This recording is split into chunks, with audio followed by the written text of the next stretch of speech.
السلام علیکم ورحمۃ اللہ۔ میں ہوں حافظ محمد عرفان اور آپ دیکھ رہے ہیں میرا یوٹیوب چینل ابوذر عرفان۔ ذبح کے لیے جب کوئی جانور لٹایا جاتا ہے، چاہے بڑا جانور ہو، چاہے چھوٹا جانور ہو، چاہے مرغی ہو، جو بھی جانور ذبح کیا جاتا ہے تو اسے ایک خاص طریقے سے لٹایا جاتا ہے تاکہ اس کا رخ قبلہ کی طرف ہو جائے۔ ذبح کے لیے جانور کو لٹانے کا پریکٹیکل طریقہ اس ویڈیو میں بتانے جا رہا ہوں۔ یہ بکرا میرے ساتھ ہے تو اس کی مدد سے انشاءاللہ پریکٹیکل سمجھاؤں گا۔ اس ویڈیو کو لائک کر لیں تاکہ میری حوصلہ افزائی ہو جائے۔ چینل کو سبسکرائب کر لیں تو زیادہ اچھی بات ہوگی۔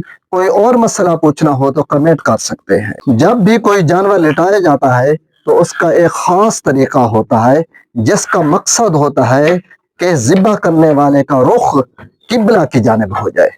تو اس کا ایک خاص طریقہ ہے۔ اس طریقے کو اپنا کر آپ آسانی سے جانور کو ذبح کے لیے لٹا سکتے ہیں۔ اس کے بعد جو تکبیر پڑھنی ہے وہ بھی بتاؤں گا۔ اچھا، ذبح کے لیے جب جانور لٹائیں گے تو جانور کا منہ جنوب کی جانب کریں گے۔ اس کا دیکھیں نا، سر جنوب کی جانب ہے اور اس کی دم شمال کی جانب کریں گے۔ اس طرح اسے کھڑا کر لیں گے۔ جنوب ہے، یہ شمال ہے، یہ مغرب ہے اور یہ مشرق ہے، قبلہ بھی اسی طرف ہے۔ اب اس جانور کو بائیں کروٹیں لٹائیں گے تو پھر یہ وہ سمت بن جائے گی، وہ رخ بن جائے گا جو ذبح کے لیے شرط ہے۔ تو اس کو یوں لٹا رہے ہیں۔ بسم اللہ الرحمن الرحیم۔ یہ بکرا تنگ کر رہا ہے، اس کے لیے معذرت۔ یہ بکرا لیٹ نہیں رہا تو اس کو میں تنگ نہیں کرنا چاہتا، اس پر سختی نہیں کرنا چاہتا۔ یہ بہت اچھا بکرا ہے۔ بائیں کروٹ جو لٹائیں گے تو یہ شیپ آپ دیکھ لیں، وہاں سے آپ کو رہنمائی مل جائے گی۔ تو اس طرح ذبح کریں گے۔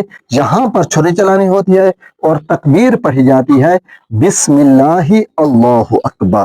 اگر ذبح کا طریقہ اس کے متعلق میری مکمل ویڈیو وہ دیکھنا چاہیں، چینل وزٹ کر کے وہ بھی دیکھ سکتے ہیں۔ اللہ تعالیٰ آپ کی قربانی قبول فرمائے۔ قربانی کے متعلق میری مزید ویڈیوز دیکھنا چاہیں تو میرا چینل وزٹ کر سکتے ہیں۔ ویڈیو کو لائک، چینل کو سبسکرائب، اور کوئی مسئلہ ہو تو کمنٹ کیجیے گا۔ ملیں گے انشاءاللہ اگلی ویڈیو میں۔ والسلام علیکم ورحمۃ اللہ۔